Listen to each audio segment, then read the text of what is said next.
एकादश स्कंध में बस एक ही थोड़ा दत्तात्रेय जी पिंगला नाम की वेश्या का उद्धार किया उन्होंने। बाकी उद्धार मैं नहीं बताता, वो कबूतर और ये वो पिंगला वेश्या पड़ी हुई है, सुबह से शाम तक इंतजार करती थी, कोई नहीं आया। जब कोई पुरुष आता था तो उसको लगता था ये तो जरूर मेरे पास आएगा, पर जब वो आगे बढ़ जाता तो निराश हो जाती। संध्या हो गई, कोई नहीं आया, पैसे नहीं मिले, भीतर गई, जाकर अपने बिस्तर पर धम्म से गिरी और मन में प्रबोध हुआ कि दिन भर मैं पुरुषों का इंतजार करती रही पर एक पुरुष मेरे पास नहीं आया। अगर काश मैंने भगवान पुरुषोत्तम का इतना इंतजार किया होता तो श्री कृष्ण मेरे द्वार पर चले आए होते, मैं उनका इंतजार क्यों। बदल गई, एक दिन व्यवसाय न हुआ, ऐसा प्रबोध जगा, पुरुषों हाड़ मांस के पुरुषों का इंतजार कर रही हूं, अब मैं पुरुषोत्तम का इंतजार करूंगा। महाराज दत्तात्रेय गए हैं वहां पर, अब बड़े उसके जलवे थे, बड़े बड़े कवि पड़े रहते थे कि एक बार दर्शन हो जाए, बड़े बड़े लोग आके, बड़ा जलवा था महाराज। जैसे आम्रपाली बुद्ध के जमाने में थी वैसे ही जलवा था। द्वार पर एक डंका लगा हुआ था, आकर के जितनी डंके पे चोट करता था उतनी 10,000 स्वर्ण की मुद्राएं देनी पड़ती थी। बड़े बड़े राजा आया करते थे उसके द्वार पर।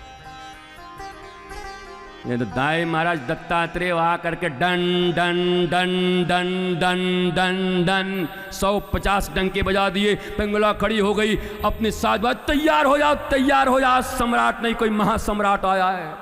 एक चोट लगाने पर डंके पर 10,000 स्वर्ण मुद्राएं। महाराज नृत्य की महफिल सज गई। जब नीचे धीरे धीरे करके आई और देखी तो सामने बाबा खड़ा है नंगा।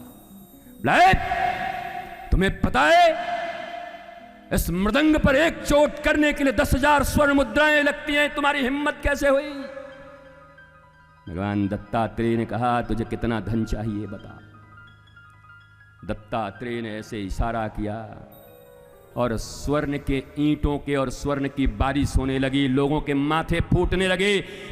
कहा पिंगला ने बस बस बस बस। बोला रुक। बोला ये महात्मा तो बहुत खतरनाक है, सोना बरसाता है। आओ आज इस महात्मा को नृत्य दिखाते। जैसे ही सच संवर के नृत्य दिखाने आई, बोला कौन सा नृत्य देखो? ओडिसी, कुचिपुड़ी, कथक, कहो तो डिस्को ही कर दूं, कौन सा देखो?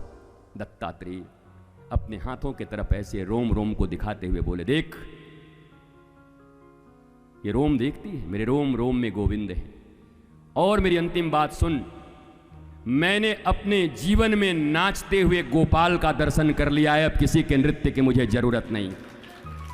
मैं कोठाओं पर नृत्य देखने नहीं जाता, नाचते हुए गोपाल को जिसने देखा हो। जिस ब्रज के लोगों ने गोपाल और किशोरी जी को नृत्य करते देखा हो, उन्हें क्या कोई बिजली रानी अपने नृत्य में फंसा सकती? उन्हें इस दुनिया का कोई नृत्य फंसा सकता है? दत्तात्रेय ने उद्धार कर दिया, सारी संपत्ति छोड़ के गई। जल्दी जल्दी एक घर में झाड़ू पोछा किया, 2 रुपए मिले। बोला उस रुपए से जाकर वस्त्र खरीद के आई, उनके चरणों में प्रणाम किया, कहा मेरे ऊपर कृपा करिए। उसी समय समाज के लोगों ने पत्थर मारना शुरू कर दिए। देखो देखो देखो बाबा वेश्या लेके चला। कोई आज से नहीं है, वेश्या लेके चला। समाज है ये, रातों रात पलट जाती, रातों रात बदल जाती। विवेकहीनता के शिकार हैं लोग। इनके आंखों में इतनी शक्ति नहीं है, क्या देख रहे क्या कह रहे।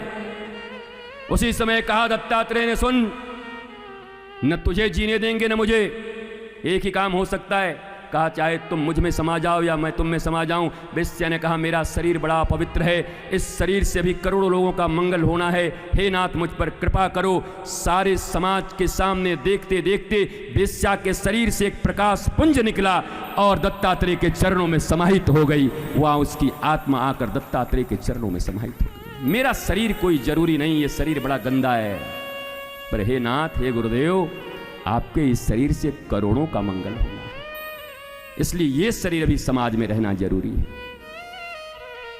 लोक मंगल के लिए तो हमारे दधी जी ने हड्डी दान कर दिया, जीते जी महाराज।